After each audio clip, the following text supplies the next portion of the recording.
Good day everyone. So today is itutuloy lang po natin yung discussion natin dito sa ating integral calculus. Okay, so let's go. Okay, so for our sample problem, we have here cosine raised to 4x dx. Hinanap po yung integral nito. And we all know, sabi natin no, by principle natin in integration, sabi natin for integrating sine and cosine function involving exponents, at kung ang ating exponent po is even, sabi natin, we will be using yung ating power identity. Ano ba yung power identity natin? So sabi natin for sine squared, x for example, for our power identity, we will be using 1/2 1 minus cosine 2x.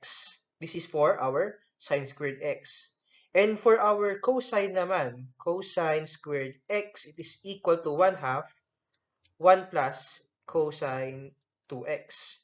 Ito yung ating power identity. Take note, we will be using these power identities if yung exponent natin, okay, dito sa ating equation is for our sine and cosine is even. Okay? Even. Kapag maski isa lang po sa kanila is odd, we will be using ating Pythagorean identity.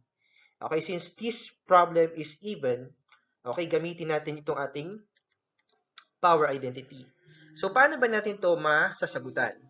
So, sabi natin, for our power identity, okay, need natin dito si cosine squared x. And take note, we have here cosine raised to 4x. So, paano ba to? Paano ba natin to masasagutan? Okay, syempre, need natin palabasin dito si cosine squared x. So, we need to rewrite this cosine raised to 4x into cosine squared x. Paano yan?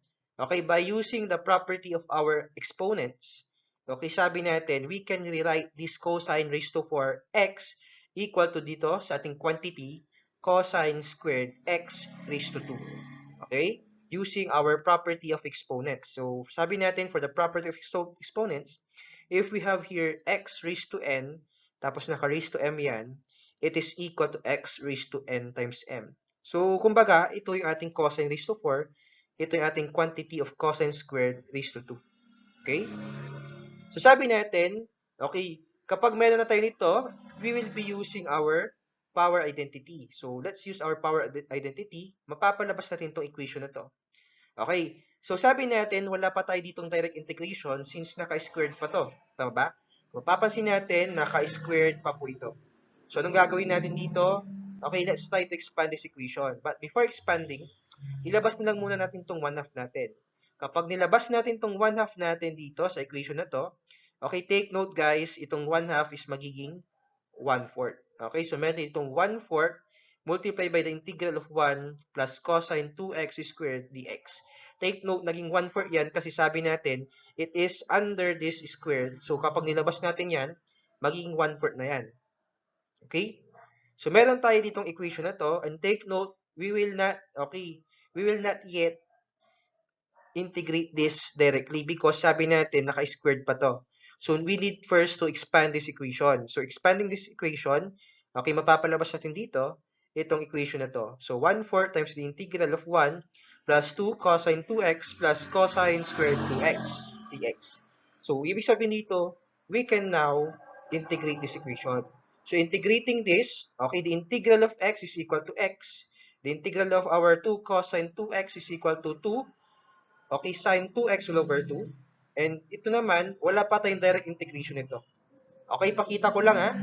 Okay, ulitin ko. So, we have here 1/4 multiplied by the quantity. The integral of 1 is equal to x.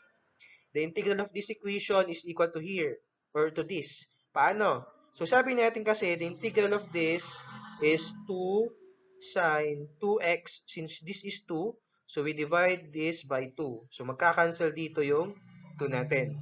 So, meron itong sine 2x. Okay, so dapat alam na po natin integrate itong ganitong ating mga trigo functions. Okay, at sabi natin, okay, we cannot yet integrate this directly because naka-squared pa yan. So, ibig sabihin kapag naka-squared pa yan, gamitan natin yan ulit na ating identity. Okay, so ilisin ko na lang muna to. Since we have here the identity this, so we can use that. So, try natin yan. So, using that identity, take note guys, sabi natin, okay, dodoble yung angle natin dito. Why? Kasi sabi natin, for cosine squared x, it is equal to 1/2 1 plus cosine 2x. Take note, dumoble yung angle natin. Parang dito, di ba? This is x, dumoble siya naging 2x. Since this is 2x, dodoble yan, dapat maging 4 ito. And so on. Take note guys, using power identity, dodoble yung angle natin, so dapat 4 ito. Okay? So, pwede na to. Okay, pwede natin tong ma-integrate. Ipakita ko lang. So, sabi natin, the integral of this equation is equal to this equation. So, ipakita ko sa inyo kung paano ba natin napalabas yan. Okay, pakita ko lang kung paano natin napalabas tong part na to. Okay, baka kasi isipin nyo, paano nga ba nangyari yun? So, dito, ilabas natin si 1/2. So, meron tayo ditong 1/2 times the integral of 1 plus cosine 4x dx. Okay, take note guys, nilabas natin yung 1/2 dito, itong 1/2 na to. Okay? So, 1/2 na yan. So, natira dito si 1 plus cosine 4x. Hanapin natin yung integral nito. The integral of this 1 is equal to x. The integral of this cosine 4x is equal to positive sine 4x all over 4. Okay? Ito yung ating integral nitong ating cosine 4x. So, take note, may 4 dito. Since ito yung ating u na 4x, du natin is equal to 4 dx. Ito lang po is dx lang po yan. So, tanggalin natin yan. So, kaya may divide 4 tayo dyan. Okay? Okay, next naman is hindi pa ito yung ating final answer because it is not yet simplified. So, how to simplify this equation? Simple lang naman. Okay? Try natin to.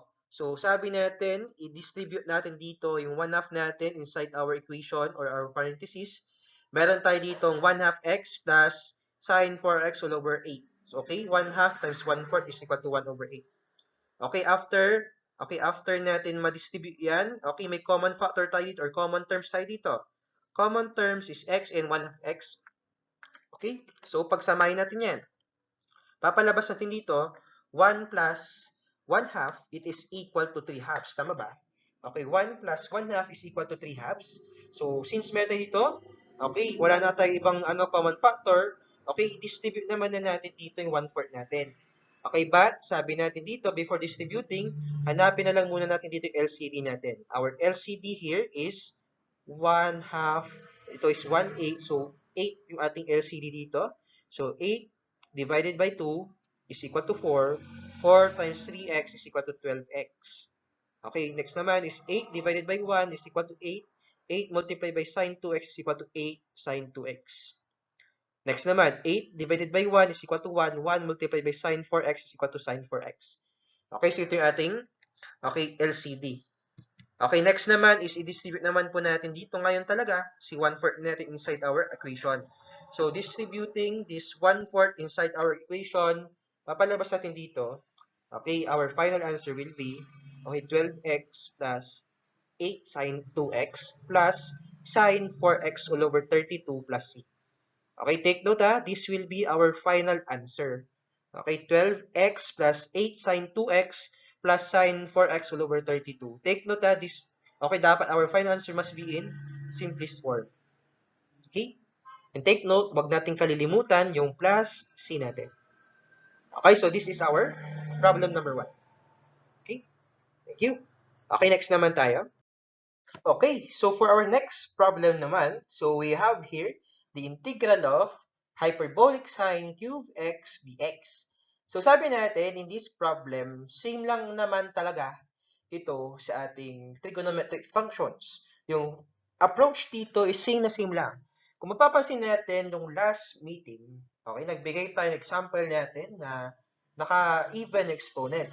But this time, our exponent is in add yung exponent natin. So take note, so same approach lang to sa ating trigonometric functions. Magtatanggal lang po tayo dito ng isang part nitong ating hyperbolic sine. So we will rewrite this. Itong ating problem, i-rewrite natin yan by writing this. So we have here the integral of hyperbolic sine squared x multiplied by hyperbolic sine x dx. Okay, take note. So sabi ko sa inyo, yung approach nito is same lang doon sa ating trigonometric functions. Ipakita ko lang sa inyo yung identities natin for our hyperbolic functions. So these are our identities for our hyperbolic functions. And sabi natin, kapag meron tayo ditong odd exponent, we will be using Pythagorean identities for this, itong naka-squared natin dito. Gamitin natin yung ating Pythagorean identity. So dito sa ating hyperbolic identities, ito naman po yung ating Pythagorean identity dito. Okay? So using this identity, okay, let's rewrite this hyperbolic sine squared x. Rewriting this, mapapalabas natin, hyperbolic sine squared x, it is equal to hyperbolic cosine squared x minus 1. So itong part na to, is ito po yung ating isasubstitute dito sa equation na yan. Okay, so meron tayo ditong the integral of the quantity, okay, hyperbolic cosine squared x minus 1 multiplied by hyperbolic sine x dx. Okay, kung mapapansin din natin dito guys, no? Okay, kayang-kaya na natin tong i-integrate, tama ba? Paano? Kasi alam naman natin na this cosine or hyperbolic cosine x, integral nito, or sorry, yung differential nito is equal to this equation. So, by letting this hyperbolic cosine x into u, yan po yan. So, u is equal to hyperbolic cosine x. By finding for the differential of this equation, mapapalabas natin tong equation na to. Okay, du is equal to the hyperbolic sine x dx. So, we will be having, okay, direct integral na po. Okay, direct substitution.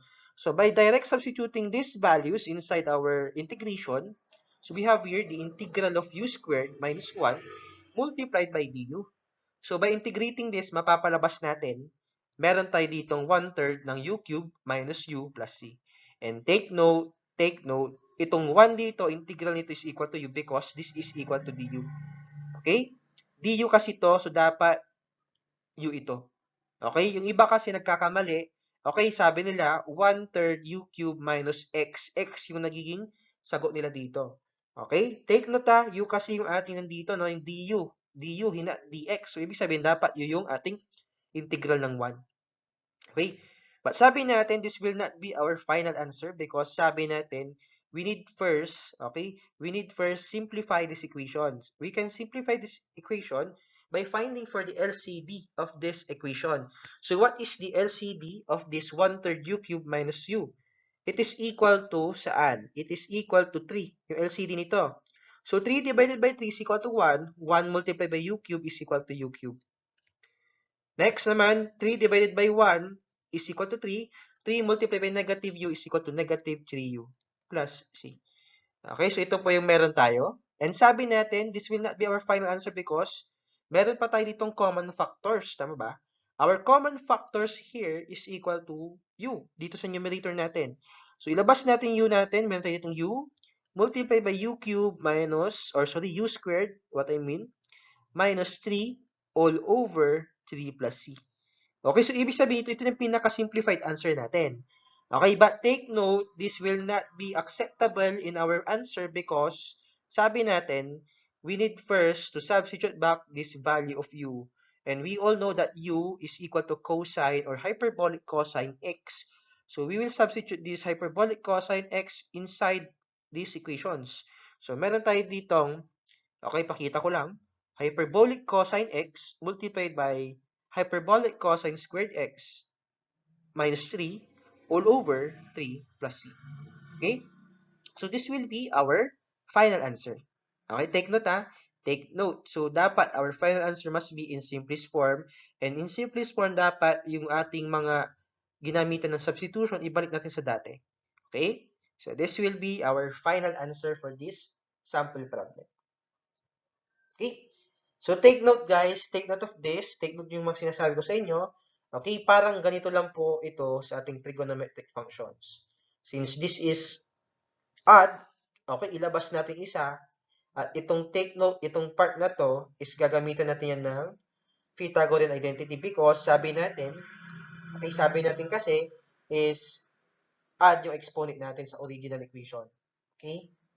Kapag even naman yan, gamitin natin yung ating power identities. Ito po yung power identities natin. Okay po. Okay, so if may questions man kayo dito sa problems na to, so you may raise it naman to me, okay, by chatting me sa Messenger. Or kapag hindi ko nabasa yung chat nyo, pwede naman kayo mag-chat sa group chat. Okay? Sabihin nyo na lang guys na nag-chat kayo sa akin. Okay? So, if wala nating katanungan, okay, thank you guys and see you sa next video natin for more problems natin dito sa integral calculus. Okay? So, thank you and God bless you all. Okay, God bless.